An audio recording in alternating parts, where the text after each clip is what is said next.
The Poem of the Man God. The third year of the public life. Chapter 405. In the estate of Nicodemus. The parable of the two sons. 29th of March, 1946. Jesus arrives there at dawn, when the air is fresh and cool, and the fertile fields of good Nicodemus are beautiful in the early sunshine. They are beautiful, notwithstanding that the corn has been cut in many of them, and they thus have the tired look of the fields after the death of the corn, which, in golden piles, or stretched on the ground like corpses, awaits being carried to the threshing floors. And many other flowers die with the corn, sapphire star-shaped cornflowers, violet snapdragons, the minute corollas of scabiouses, the ephemeral chalice of harebells, the smiling radiant crowns of camomiles and daisies, showy scarlet poppies, and hundreds of other flowers, which star-shaped in spike-like clusters, in bunches, in radiant crowns, where previously smiling, where there is now yellowish stubble. But the pain of the ground, despoiled of its corn, is comforted by the foliage of the fruit trees, which look more and more joyful because of the fruit growing on them with many different hues, and on which dewdrops, not yet dried by the sun, shine like diamond dust. Farmers are already busy at their work. They are happy because the hard work of harvest time is almost over, and they sing while cutting and laugh happily, competing with one another in cutting quicker with a sickle or tying sheaves. There are several groups of well-fed peasants who are happy to work for their good master. At the edge of the fields or behind the reapers, there are children, widows, old people, waiting to glee, and they are waiting peacefully, because they know that there is plenty for everybody, as is customary. By Nicodemus's order, as a widow explains to Jesus, who had asked her. He watches to ensure that a large number of ears are deliberately not tied in the sheaves and left for us, she says, and not satisfied with so much charity, after taking a just quantity of corn in proportion to the seed, he gives out the rest to us. Oh, he does not wait for the sabbatical year to do that, but he always does that to help the poor with his crops, and he does the same with his olive trees and vineyards. That is why God blesses him with wonderful harvests. The blessings of the poor are like dew on seeds and flowers, and thus each seed yields more ears, and no flower falls before the fruit sets. And he told us that this year the whole lot will be given to us, because this is a year of grace. I do not know to which grace he refers, unless it is because, as rumored among us poor people, and among his happy servants, because he is secretly a disciple of him who is said to be the Christ, and preaches one should love the poor in order to show love to God. Perhaps you know him, if you are Nicodemus's friend, because friends are generally fond of the same people. Joseph of Arimathea, for instance, is a great friend of Nicodemus, and it is rumored that he, too, is a friend of the rabbi. Oh, what have I said? My God, forgive me. I have wronged the two good masters of our plain. The woman is upset. Jesus smiles and asks, Why, woman? because, oh, tell me, are you a true friend of Nicodemus and Joseph?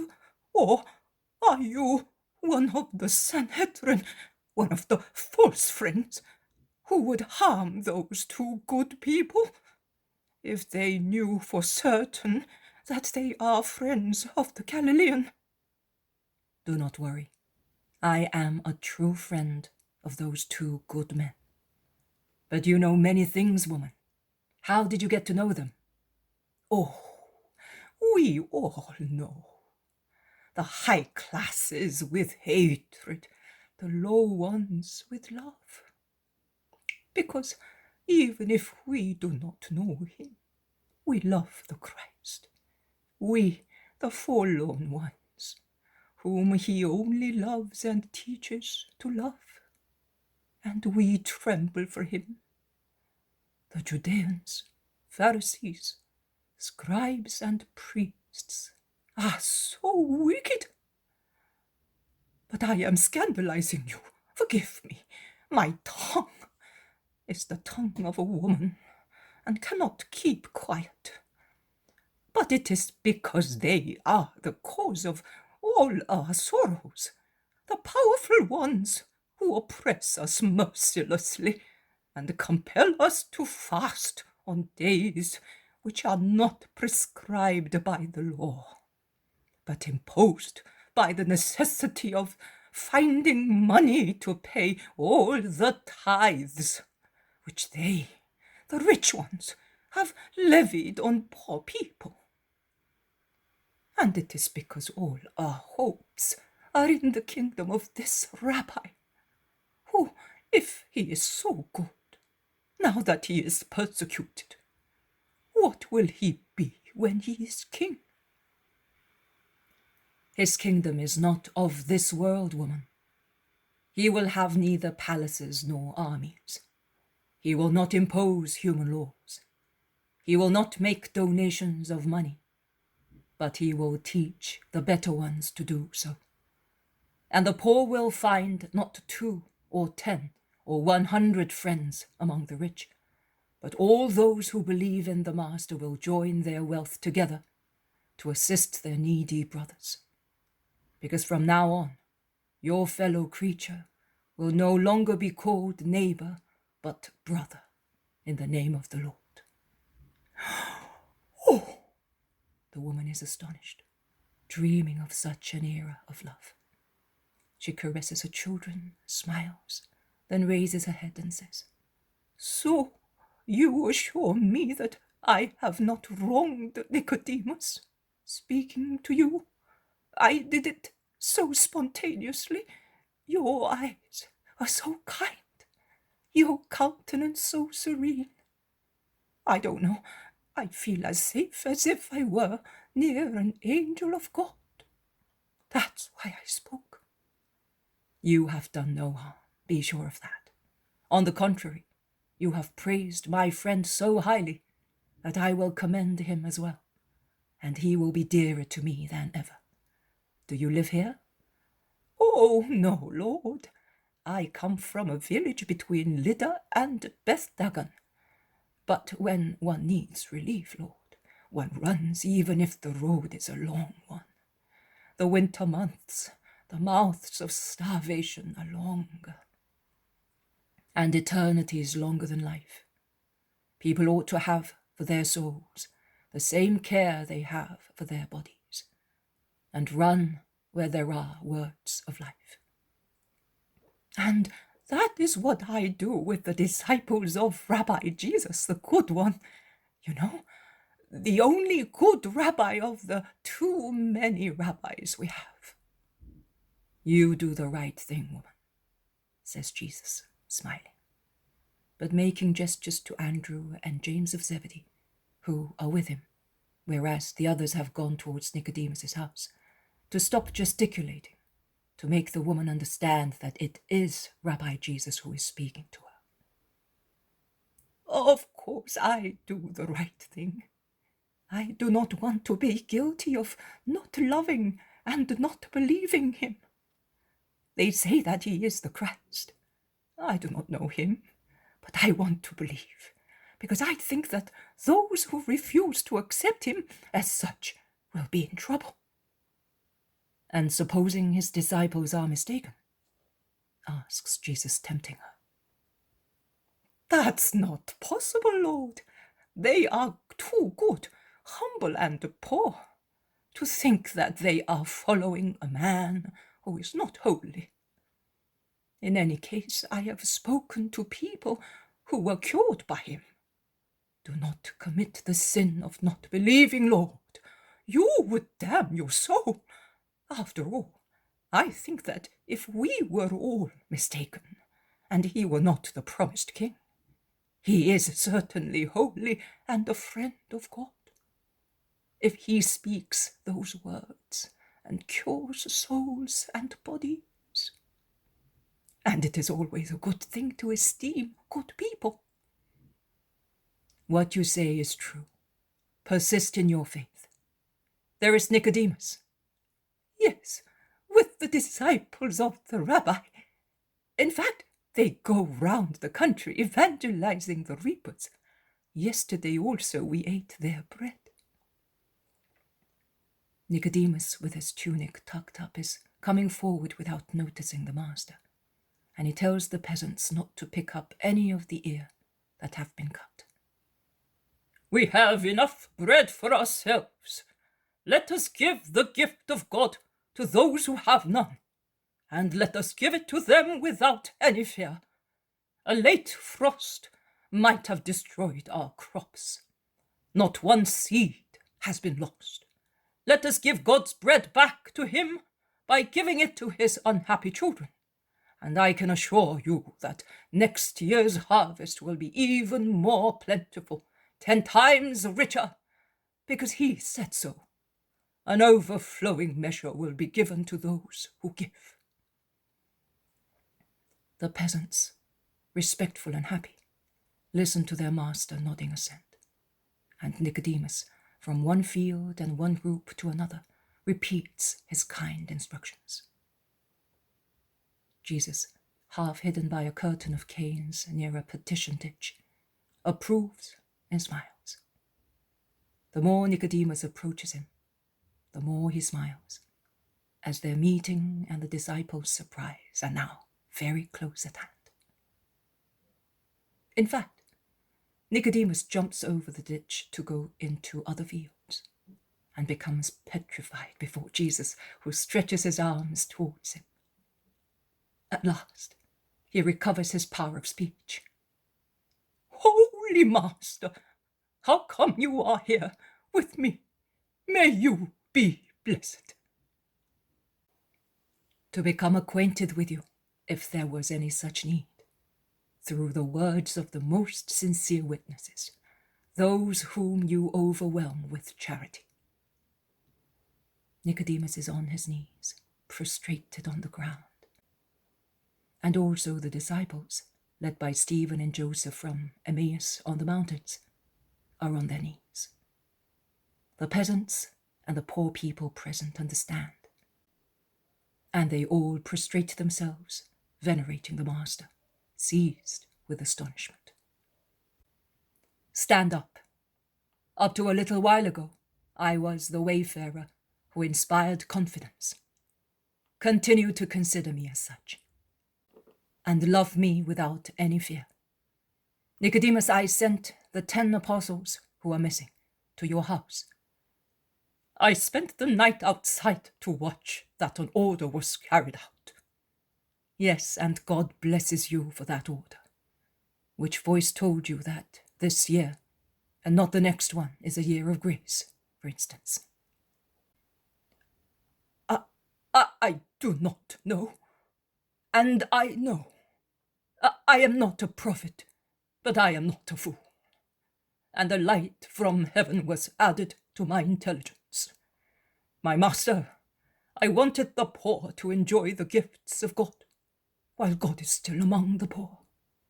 And I dared not hope to have you, to give a sweet flavor and sanctifying power to these crops, to my olive groves, vineyards and orchards, which will be for the poor children of God, my brothers. But now that you are here, raise your blessed hand and bless them, so that, with the nourishment of the body, the holiness emanating from you may descend into those who will feed on them. Yes, Nicodemus, yours is a just desire approved of by heaven. And Jesus opens his arms to bless. Oh, wait, that I may call the peasants. And with a whistle he whistles 3 times, and the shrill sound spreads in the calm air, causing reapers, gleaners, and curious people to rush from everywhere. A little crowd.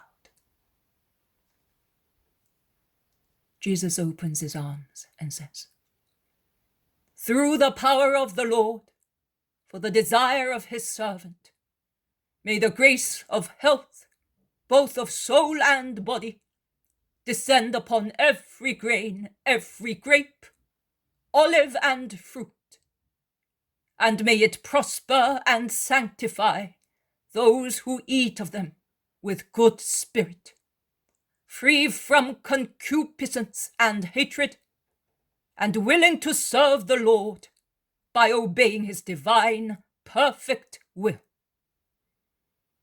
"So be it," replied Nicodemus, Andrew, James, Stephen, and the other disciples.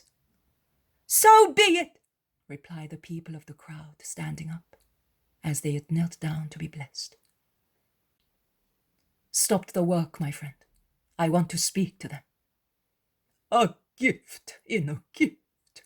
Thank you on their behalf, Master." They go into the shade of a thick orchard and wait for the arrival of the 10 who had been sent to the house. They in fact arrive panting and disappointed at not finding Nicodemus. Jesus then begins to speak. "Peace be with you. I wish to propose a parable to all of you standing here around me, so that each of you may avail himself of the teaching and of the part that is more suitable to him. Listen. A man had 2 sons. He approached the first one and said, 'Son, come and work in your father's vineyard today.' It was a great sign of honor on his father's side. He, in fact, thought that his son was capable of working, where up to then his father had worked. He obviously saw in his son goodwill, perseverance, capability, experience, and love for his parent. But the son, whose mind was somewhat distracted by worldly things, and who was afraid of being taken for a servant. Satan makes use of such mirages to avert people from good. Fearing mockery and perhaps also reprisal from his father's enemies, who dared not threaten him, but would not have so much respect for the son, replied, 'I will not go. I do not feel like it.' The father then went to the other son, saying to him what he had already said to the first one. And the second son replied, 'Yes, father, I will go at once.' But what happened?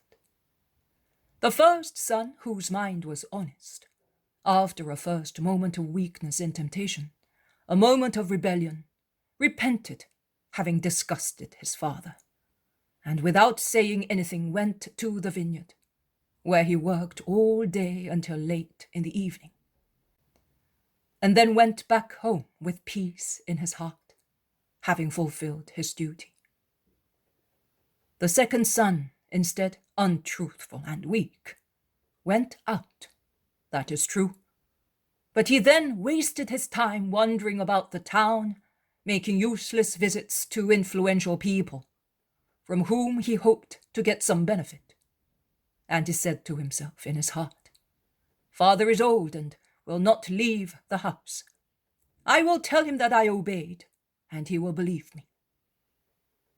But when evening came, also for him, and he went back home, his tired look of an idle person, his creaseless clothes, and his uncertain way of greeting caused his father to watch him and compare him with his first son. The latter, in fact, had come back tired, dirty, untidy, but jovial and sincere. He looked humble and kind, as if he wished to say to his father, without boasting, that after all he had fulfilled his duty. I love you truly, so much so, that to make you happy I resisted temptation. And the comparison spoke clearly to the intelligent father, who embraced his son, saying, May you be blessed because you have understood love. In fact, what do you think? Which of the two had loved? You will certainly say, he who did the will of his father. And who did it? The first or the second son? The first, replies the crowd by one consent. Yes, the first. Also in Israel, and you complained about it, in the eyes of God are not holy those who beat their chests saying, Lord, Lord, without being really repentant of their sins in their hearts.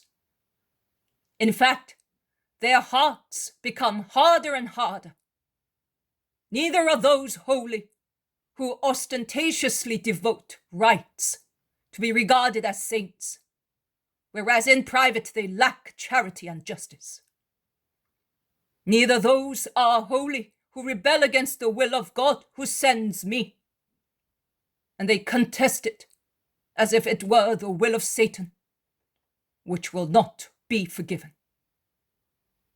Those are not the ones who are holy in the eyes of God, but those are holy who, acknowledging that everything that God does is well done, accept the messenger of God and listen to his word in order to be able to do what the Father wants in a better and better way. They are holy and dear to the Most High.